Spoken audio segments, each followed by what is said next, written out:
Hello बच्चों, आप सभी कैसे हैं। आशा करता हूं कि आप सभी स्वस्थ होंगे।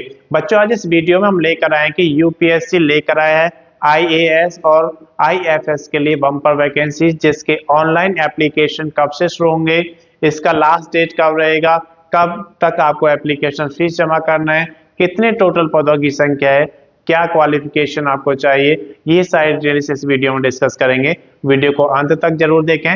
अगर अभी तक आपने चैनल को सब्सक्राइब नहीं किया, सब्सक्राइब करें, वीडियो को लाइक करें एंड ज़्यादा से ज़्यादा शेयर करें, ताकि ये वीडियो उन सभी बच्चों के पास पहुंचे जो यूपीएससी का आईएएस या आईएफएस का एग्जाम देना चाहते हैं। तो आइए सबसे पहले यहाँ पर बात करते हैं इसकी प्रारंभिक तिथि की। तो इसके ऑनलाइन एप्लीकेशन फॉर्म शुरू हो चुके हैं 22/1/2025 से। अंतिम तिथि इसका दिया गया 11/2/2025, यानी कि 22 जनवरी 2025 से 11 फरवरी 2025 तक आप इसका ऑनलाइन एप्लीकेशन फॉर्म जमा करा सकते हैं। एप्लीकेशन फीस यानी कि आवेदन शुल्क की अगर बात करें तो 11/2/2025 तक आप जमा करा सकते हैं। किस कैटेगरी में कितनी फीस आपको देना है यहाँ पर देख सकते हैं। अगर आप जनरल कैटेगरी, जिन्हें अनरिजर्व यानी कि सामान्य जाति कहते हैं, या फिर आप ओबीसी अदर बैकवर्ड कास्ट, जिन्हें हम अन्य पिछड़ा वर्ग कहते हैं, या फिर आप ईडब्ल्यूएस इकोनॉमिकली वीकर सेक्शन के अंतर्गत आते हैं, तो उसमें आपको 100 रुपए का एप्लीकेशन फीस देना होगा। अगर आप SC schedule caste, ST schedule tribes, जिनको हम जनजातीय कहते हैं, पीएच फिजिकल हैंडीकैप्स, जिनको हम विकलांग कहते हैं, या फिर किसी भी कैटेगरी के आप महिला कैंडिडेट हैं, तो आपको कोई आवेदन शुल्क नहीं देना है। ये आवेदन शुल्क आप जमा करा सकते हैं डेबिट कार्ड के थ्रू। अगर आप क्रेडिट कार्ड यूज करते हैं तो क्रेडिट कार्ड से भी कर सकते हैं। अगर आप नेट बैंकिंग यूज करते हैं तो नेट बैंकिंग से इसका ऑनलाइन एप्लीकेशन फीस जमा करा सकते हैं, या फिर आप ई चालान बनवा कर भी इसका एप्लीकेशन फीस जमा करा सकते हैं। इसके बाद हम बात करते हैं इसकी करेक्शन डेट की। करेक्शन डेट की जरूरत जब पड़ती है जब आपका ऑनलाइन एप्लीकेशन फॉर्म जमा करते समय कोई गलती हो जाती है। अगर आपने कोई गलती नहीं की है तो आपको कोई करेक्शन करने की जरूरत नहीं है। तो करेक्शन जो होगा वो 12 से 18 फरवरी 2025 तक आप इसका ऑनलाइन करेक्शन कर सकते हैं। इसके बाद देखिए, इसका प्री एग्जाम का डेट दिया गया है 25/5/2025।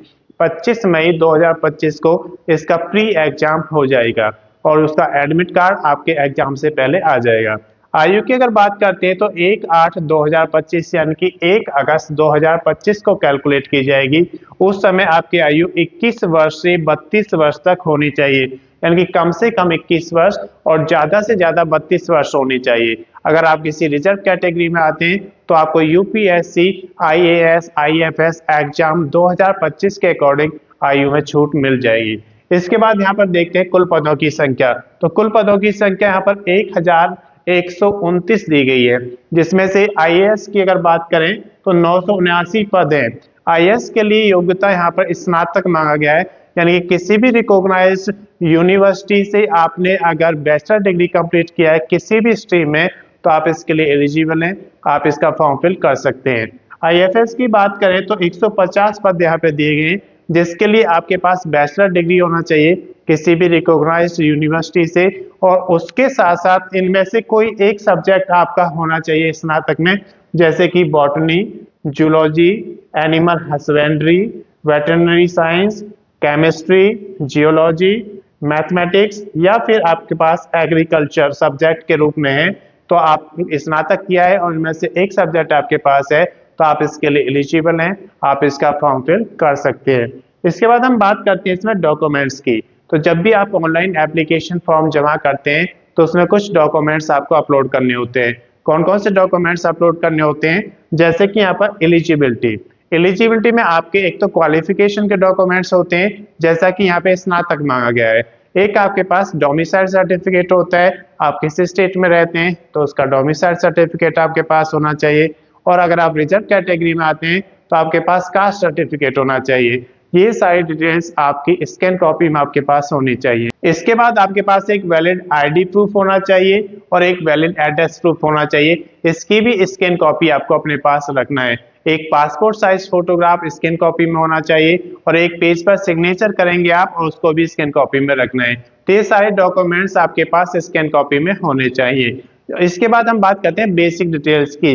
तो बेसिक डिटेल्स में क्या होता है कि जब आप ऑनलाइन एप्लीकेशन फॉर्म जमा करते हैं तो उस समय आपको कुछ बेसिक डिटेल्स देनी होती हैं, जैसे कि आपकी क्वालिफिकेशन, आपकी डेट ऑफ बर्थ, आपका नेम, फादर्स नेम, उसके साथ साथ आपका एड्रेस। अगर परमानेंट एड्रेस और मेलिंग एड्रेस अलग अलग है तो दोनों एड्रेस आपको देने होते हैं। तो जब आपकी बेसिक डिटेल्स फिल हो जाती है उसके बाद आप उसमें डॉक्यूमेंट्स अपलोड करते हैं, और जब डॉक्यूमेंट्स अपलोड हो जाएंगे उसके बाद फोटो और सिग्नेचर अपलोड करते हैं। जब ये सारी चीज़ें अपलोड हो जाती हैं उसके बाद आप उसका प्रीव्यू चेक करेंगे।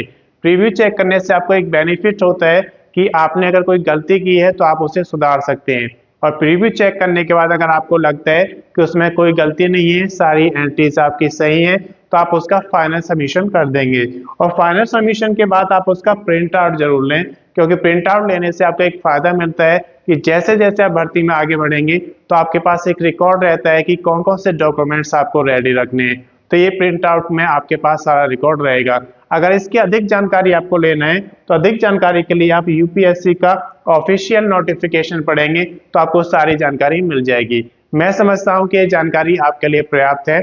अगर अभी तक आपने चैनल को सब्सक्राइब नहीं किया, सब्सक्राइब करें, वीडियो को लाइक करें और ज़्यादा से ज़्यादा शेयर करें ताकि ये वीडियो उन सभी दोस्तों के पास पहुंचे जो यूपीएससी में आईएएस या आईएफएस का एग्जाम देना चाहते हैं।